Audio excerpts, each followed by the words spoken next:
To begin the proceedings for the afternoon, it's a great pleasure to welcome Denis Yarrington to the microphone. Thanks, Bob. Cheers.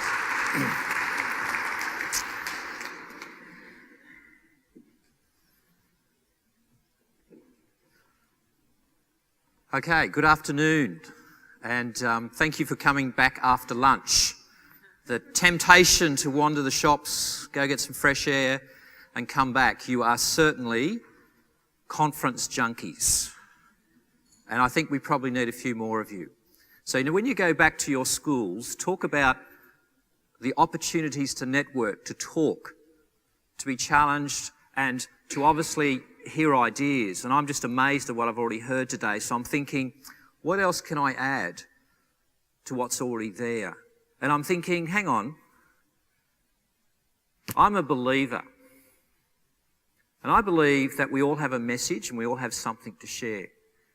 And I come from a belief point as a leader that each of you sitting out there has a quality, has a talent, has something that if you came to my school, I'd find out what it is and really draw that strength from you to add to our community. So as a leader in this session, I'm just going to cover three things that I see as the heart of leadership. And also finish with, well, what does that mean as I step out of my school into the role as president? And what is APPA's? What's the heart of APPA? What's the focus there? And hopefully we'll in this short time, give you a little bit of insight into that. Belief that it's going to happen always helps to make it happen. The positive projection. And I have this uncanny ability to find a car park. My wife vouches for it. I don't know why, but I reflect and think, well, when I'm going to the car park, I think, look, there'll be one for me. And sure enough, she says, oh, it's really busy, we're not going to find a car park, blah, blah, blah. Turn and drive in, oh, there's one. And she says, it's a few other words. And I think, well, sometimes it works, sometimes it doesn't, but when those things do happen, it gives you a nice little, oh, that was nice. That's a nice little joy. So you've got to put it out there. And one of the challenges you do, which I found in my leadership, was when I was asked would I be interested in applying to open up a school that's going to be preschool to year 10, it's going to be 1,600 students. I went, my God, what do I say to that? So my journey's been from primary school to special schools to interstate, a range of things. And it was in leadership that I started to think about, you know what, if I don't believe in myself, how is anybody going to believe in what we're going to do? So I reflected and thought, teamwork, a strong value of teamwork. Is it values, is it beliefs? I believe this, that if we value teamwork, we're going to achieve more. That looks really nice. And I thought, no, I need to set a school up around teamwork. Capacity. The challenge to build your staff and see the strengths. We heard about rather than coming from a negative and a deficit model, come from a positive model, strengths model. What's in the glass, let's fill it up. So my staff, and the challenge with that is that if you build staff up and develop them and make them better than what they are, they then say, look, I've got to move on. I look at that as a success because in the time they've been in our school, they have value added to our school. And I have actually used a bit of that, but they move on. It's about the person. I value people. I keep saying to people when they apply for a job, I say, I employ people. We enrol children. Then we look at their learning. So it's about the person. So when someone applies, I say, so tell me about yourself. What do you like? What do you like doing? What are your hobbies? And then we work on that to contribute into the community. So again, you might say, is that relationships? Of course, in a school, do you value learning? Oh, that's easy to say, but if you don't actually believe it and demonstrate it, that's when you're going to get into problems. So when I say it's about learning, it's not about student-centred learning, it's not about teacher-centred learning, it's learning. That's what we're on about. Let's focus on that. It's a journey. In my leadership, one of the key things is journey. We have been on a journey. Opening a school and talking to people, trust me, this is going to be fantastic. And that journey will, a bit like this morning, the story that we heard about going to Hobart. Yes, we're going to build a school. Yes, there's going to be learning. Yes, there's going to be this. But we're going to be working on that as we go. Because life is not about the end. Life is the journey. Sometimes that's successful and it's exciting and challenging and disappointing and sad and all those types of things. But if everything went well on a holiday, and you all hope it does,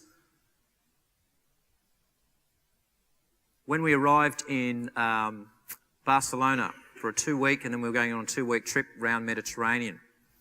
We'd been overseas a couple of times. Got off the plane, arrived at our destination, taxi driver dropped us off, everything's going really well. Put our bags down, standing there, waiting for someone to come down and let us in. I get distracted. Turn around, oh, where's the backpack? Gone. Fortunately, I had the package with all our information of accommodations and travels. This is a 4-week trip, and this is the first morning in Barcelona. In the bag was a camera and some iPad and some clothing. We kind of like reflected on that and went, all right, do we fall around and depressed? Yes, I was angry. Yes, I was annoyed. And I felt so silly because I'd advised other people, and other people said, you're going to Barcelona, you know what's going to happen. And in that split second, life dealt a very sad blow. But we had a great trip after that. We went and bought a new camera and we got things replaced. So you can either respond negatively or positively. Looking for the positive in things, a positive mindset, is one of my leadership focuses.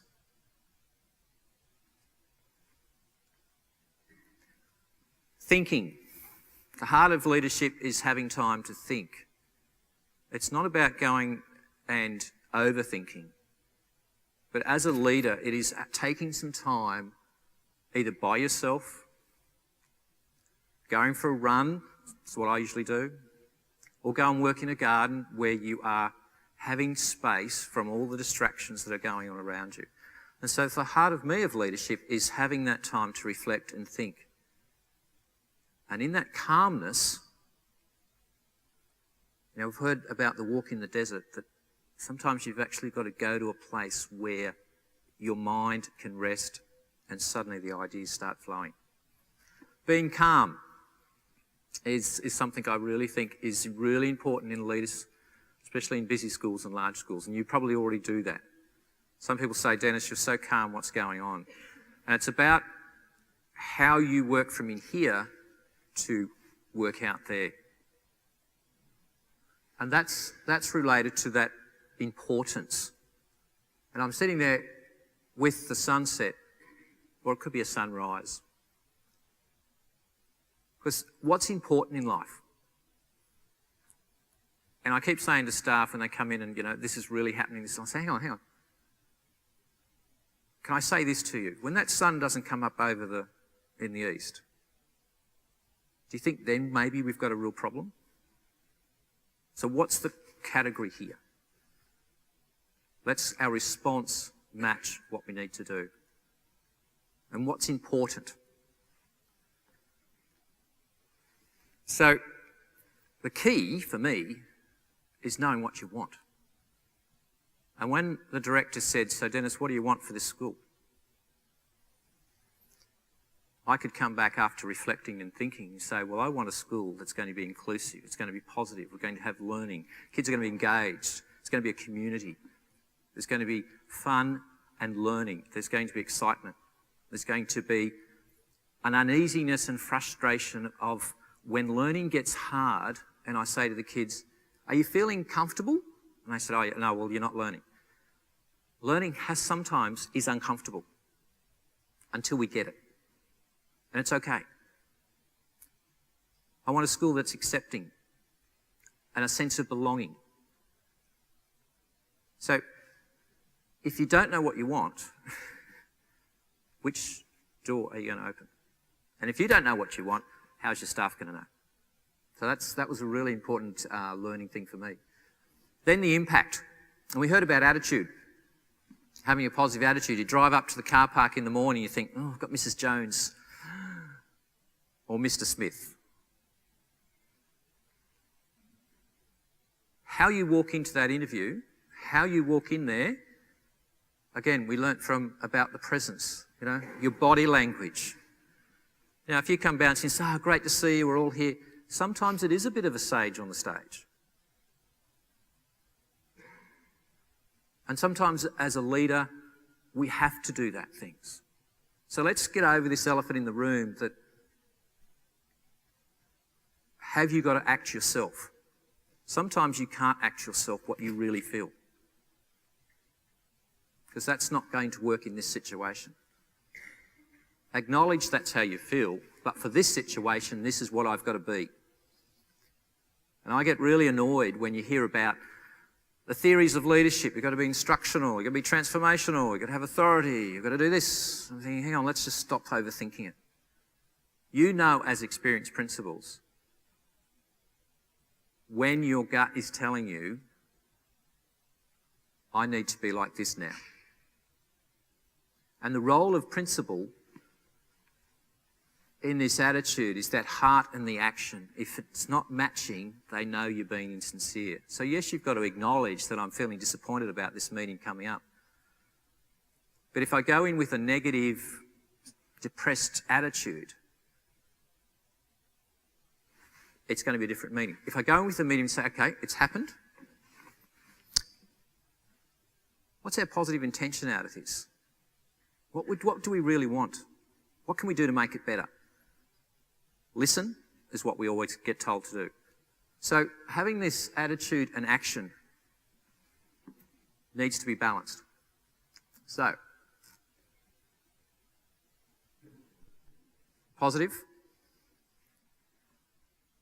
Being realistic. Yep, things are not going to work. And they fall apart.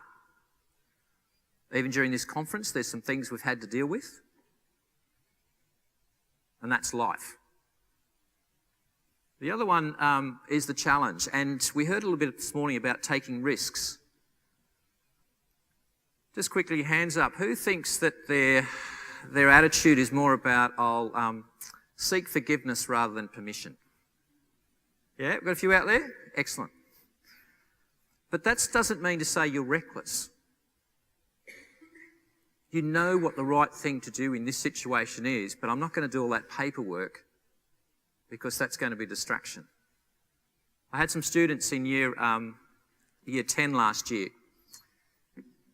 They couldn't handle 5 days at school. By about Thursday, it was just going all wrong. So I talked to the parents and said, what if we had a day at home on Wednesday, takes home some work, you're going to supervise, you sign a form that yep, that's where he was, and we'll use that as the attendance. Worked with the student, they agreed to the plan. That student was able to finish year 10 and graduate. Now, did I contact the department and say, oh, this is what we're going to do, because I knew what would happen? Whoa, hang on. What, you're not going to have a kid at school? I took a risk, but I knew that I was right inside around the values of what we were trying to work on here. Who was more important, the student or the paperwork for the department? So challenging your staff to say, and they really don't like it much when I come back for conferences like this, because I come back in and go, now why are we doing that again? Why not? Can't we do this? Or is there a better way of doing that? I heard this principal talking about this. Maybe we could do that because that fits with our values and principles. And inspiring. It's a bit hard after lunch at a conference to really get you inspired. I'm not a comedian, and my wife says, don't tell jokes, Dennis, don't even go there. So I won't. Even though someone tried to give me a joke before and I said, look, I've already forgotten the punchline. What's it again?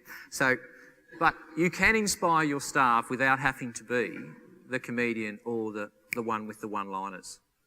Those inspiring moments come from just, I think we heard it this morning, are your staff invisible? And so your presence and visibility, to me, one of the harder things that I really like is getting out and talking to staff. And it really pays off, because when you're showing people around your school, and the parents go, wow, everybody seems to know you. So, well, they should, I'm the principal. But they know me not because I'm the principal, they know me because I care about what they're doing. And I want to know what they're doing. So, inspire to reach those accomplishments. So, trust and leadership. Give us that team. I find it very uncomfortable standing on a stage like this talking. Because to me, it's about the team and what's happening with that. You know, we heard the saying, there's no I in team, we know that. But a team is going to achieve. It's much more fun to celebrate with a team, whether it's organising an excursion, a sports carnival, a major event. I get pleasure when I see the team achieving a great outcome. Or students achieving what they've... That's my job, is to ensure you achieve your outcomes. Because if you achieve yours, then I'm going to feel really good and be positive about it. So, APA. This is the heart of APA. Now, I'm not going to do a policy speech. I'm not going to give you strategic directions. I'm not going to talk about those other things. But this is where I'm coming from as president. It's about you guys. It's about principles. Principal preparation, principal leadership, development of the next generation of principals. I look around the room. Some of you look very similar to me in the experiences we've had and the time we've been in schools. Who's coming behind? We need to look at that. It's about the teachers and parents we work with. Teacher education, parent engagement, two really big key things that we need to have a stakeholder input in. And APA will be doing that. The resources to do the job. My task as a principal was to find those resources so the teachers could do the best they could in that classroom. How I found them, that was not for their... I didn't share some of those things.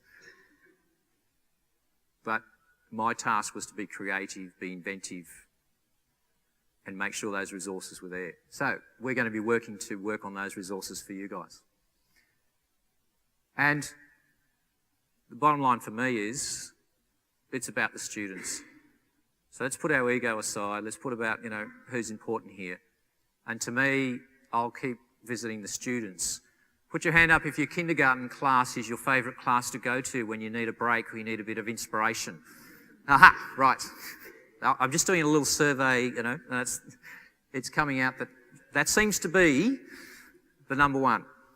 So students from the north, Darwin down to Hobart, from Perth to Sydney and everywhere in between. It's an amazing number of students that are in our care. And I'll keep reminding the Minister and the Department of Education and AITSL and ACARA, hang on guys, we're about the kids. What's best for our kids? So that'll be in our hearts at APA, in my heart, and hopefully we'll have an alignment there, and hopefully I can support, and APA can support you in your task in your local school, no matter where you are in Australia. And thank you.